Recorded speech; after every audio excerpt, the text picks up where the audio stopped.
নমস্কার দিবি এবং সজ্জনগণ। শরীরটা ভীষণ খারাপ হয়, বয়স হয়ে গেলে হয়, এ তো স্বাভাবিক কথা। সেই জন্যই ভিডিও দিতে পারি না। যাই হোক, আপনারা এই আনকাট ভিডিওগুলোই দেখুন। তাহলে আমি প্রায় রেগুলারই ২-৩ দিন অন্তর ভিডিও দিতে পারবো। আমারও ভালো লাগবে। ভিডিও না দিলে আমারও খারাপ লাগে। এখন মুসলমান ভাইদের রোজা চলেছে। এবার রোজা তারা খুব মান্যতা করে চলে এবং অনেকেই পালন করে, ঠিক আছে।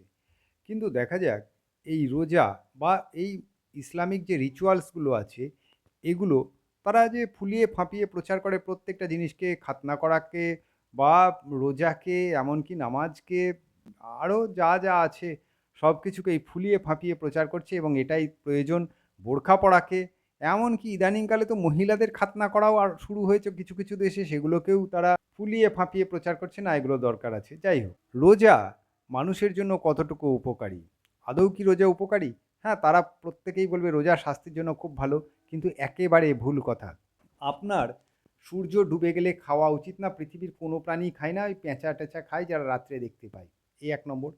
আপনি সূর্যের আলো না থাকলে তো খাদ্য সংগ্রহই করতে পারবেন না। আজকে লাইট আছে, ইলেকট্রিক আছে, সব আছে, সেই জন্য করছেন। যাই হোক, সূর্যের আলো না থাকলে অক্সিজেন কমে যায় কিছু, খাদ্য হজম হতে অসুবিধা হয়। এটা ১০০% ঠিক কথা। আপনি এই যে সেহরি খাচ্ছেন, সকালবেলা উঠেই রান্না করছেন বা গন্ডে পিণ্ডে সূর্য ডোবার পরে খাচ্ছেন, দেখবেন একটা প্রতিবর্ত বা রিফ্লেক্স বলে একটা জিনিস আছে। মানে আপনি প্রত্যেকদিন দুপুরবেলা খাচ্ছেন, ঠিক সেই সময় আপনার পাচক রসগুলো এসে হাজির হচ্ছে।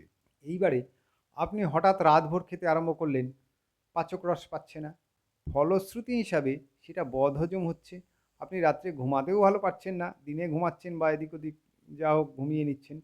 এই রোজার যে খাদ্যগুলো আপনি খাচ্ছেন বা এই যে সারাদিন জল না খেয়ে থাকছেন, পানি না খেয়ে থাকছেন, উপবাস কখনোই পানি ছাড়া একেবারেই ঠিক না। উপবাস অবশ্যই ভালো, কিন্তু মাসে ১ দিন হতে পারে বা কোনো একদিন হতে পারে এবং পানি গ্রহণ করে বা জল খেয়ে উপবাস করাটাই ঠিক। কিন্তু আপনি প্রত্যেকদিনই সকালবেলা খাচ্ছেন, সূর্য অস্ত পর্যন্ত জল খাচ্ছেন না, তার মানে আপনি আপনার কিডনির পাথর তৈরির দিকে এগোচ্ছেন। আপনি দেখবেন এই রোজার পরে বা প্রতিটি হাসপাতালে মুসলমানদের লাইফস্টাইলের জন্য প্রতিটি হাসপাতালে তাদের ভিড় সবথেকে বেশি। দেখুন, পশ্চিমবঙ্গে আমার যারা ভিডিও দেখেন তারা বেশিরভাগ পরিমাণ পশ্চিমবঙ্গে থাকেন এবং কিছু পরিমাণ বাংলাদেশে থাকেন। তো বাংলাদেশে যারা থাকেন তারা ঢাকার হাসপাতালে গিয়ে দেখবেন ৯১% মুসলমানের দেশে ৯৯% রুগী মুসলমান হাসপাতালগুলোতে। কলকাতায় ৩০% বা পশ্চিমবঙ্গে ৩০% মুসলমান আছে, একটু কমই আছে। দেখবেন হাসপাতালে প্রায় ৭০% মুসলমানের ভিড়। আপনি গিয়ে একবার দেখুন কলকাতার হাসপাতালগুলো। আপনি দেখবেন যারা ঢাকায় থাকেন তারা তো গাড়ি নাই খুব একটা, কমলাপুর ওই সেই অল্প বিস্তর গাড়ি। যারা লালগোলা ট্রেনে চাপেন বা যারা ওই সাউথের ট্রেনে চাপেন, তারা দেখবেন প্রত্যেকদিন সকালে এবং প্রত্যেকদিন লালগোলা ট্রেনে এবং ওই লক্ষ্মীকান্তপুর ওই এলাকাগুলো থেকে কী হারে কলকাতায় রুগী আসার ভিড়, মুসলমান রুগী আসার ভিড়। অর্থাৎ তাদের লাইফস্টাইল খারাপের জন্য সর্বত্র তাদের ভিড় বেশি। এমনিই মুসলমানদের ভিড় তাদের লাইফস্টাইলের জন্য সেই জায়গাগুলোতে বেশি, যে জায়গাগুলোতে মানুষ যেতে ভয় পায় বা ইচ্ছা করে না। যেমন থানা, কোর্ট ইত্যাদি জায়গা, জেলখানা এবং হাসপাতাল।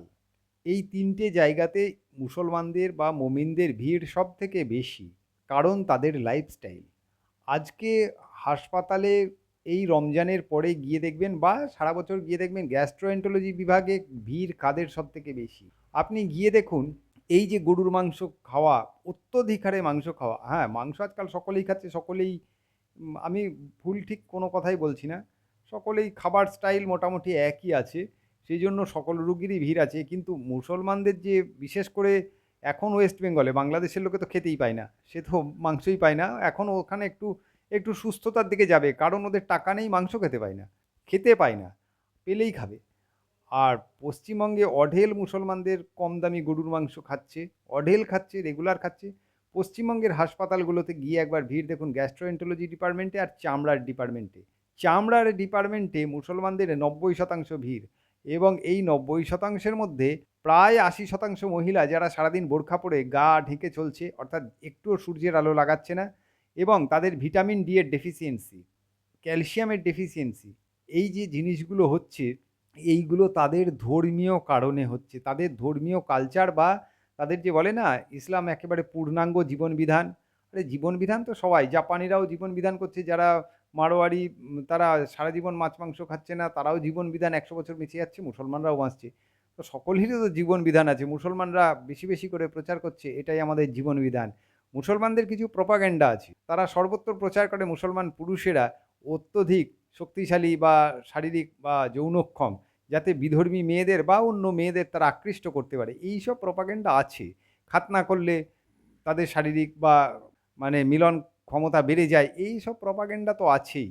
এগুলো সব প্রপাগ্যান্ডা। তার সঙ্গে একটা প্রপাগ্যান্ডা, এই রোজা রেখে তাদের উন্নতি হচ্ছে, বোরখা পরে মেয়েদের উন্নতি হচ্ছে, মাদ্রাসায় পড়ে উন্নতি হচ্ছে, জাহান্নামে যাচ্ছে।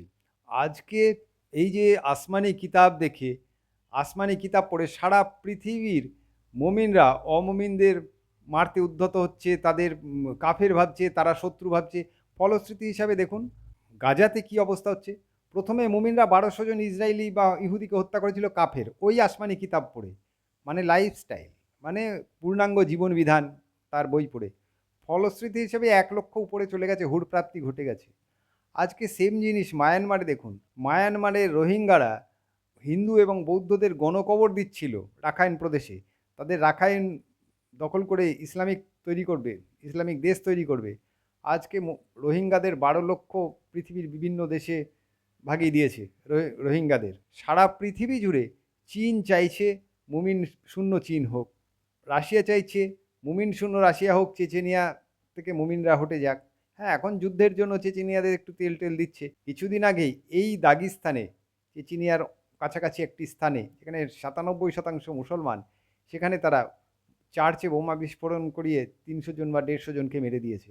সারা পৃথিবী জুড়ে তারা অমুসলমানদের ধর্মস্থানগুলো দখল করছে। এগুলো তার ফলশ্রুতি হিসাবে তাদের সারা পৃথিবী থেকে বিদায় নেওয়ার পালা এসে গেছে। তা পূর্ণাঙ্গ জীবনবিধান যদি এই জিনিস হয় যে হাসপাতালে আমার ভিড় বেশি হবে, পূর্ণাঙ্গ জীবনবিধান যদি এই হয় রমজানে সারা দিন যতক্ষণ সূর্য থাকবে অলিতে গলিতে বাড়ির কোনায় এখানে ওখানে থুতু ফেলে একেবারে ভরিয়ে রাখা হবে, এবং যার ওই থুতু থেকে জীবাণু বা রোগ বা ছড়ানোর প্রবণতা আছে সেও অন্যের গায়ে রোগ ছড়াবে। তো এই যদি জীবন বিধান হয় তাহলে সেই জীবন বিধান কতটা ঠিক? এই জীবন বিধানের ফলেই তো মুমিনরা আজকে হাসপাতাল বা আদালত বা জেলখানায় সব থেকে বেশি ভিড় করছে।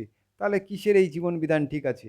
এই রমজানে রাত্রিবেলা যে খাচ্ছে, দিনের বেলা জল না খেয়ে ডিহাইড্রেশন হচ্ছে, এক দুজন তো মরেও গেছে।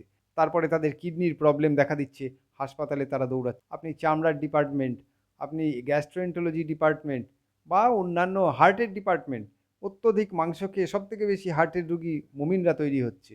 রোজাতে রাত্রিবেলা খেয়ে তখন তাদের ভালো মতো হজম হচ্ছে না, আর দিনের বেলা তাদের প্রতিবর্ত ক্রিয়া অর্থাৎ অভ্যাস অনুযায়ী যখন তাদের অ্যাসিড অর্থাৎ পাচক অ্যাসিড পাকস্থলিতে পড়ছে, তখন তাদের পাকস্থলিতে জল খাদ্য নাই, তাদের পাকস্থলীর ওয়ালটা বা দেয়ালটা পুড়ে যাচ্ছে। পরবর্তী ক্ষেত্রে তারা হাসপাতালে দৌড়াদৌড়ি করে গ্যাস্ট্রোএন্টারোলজি বিভাগে ভিড় জমাচ্ছে।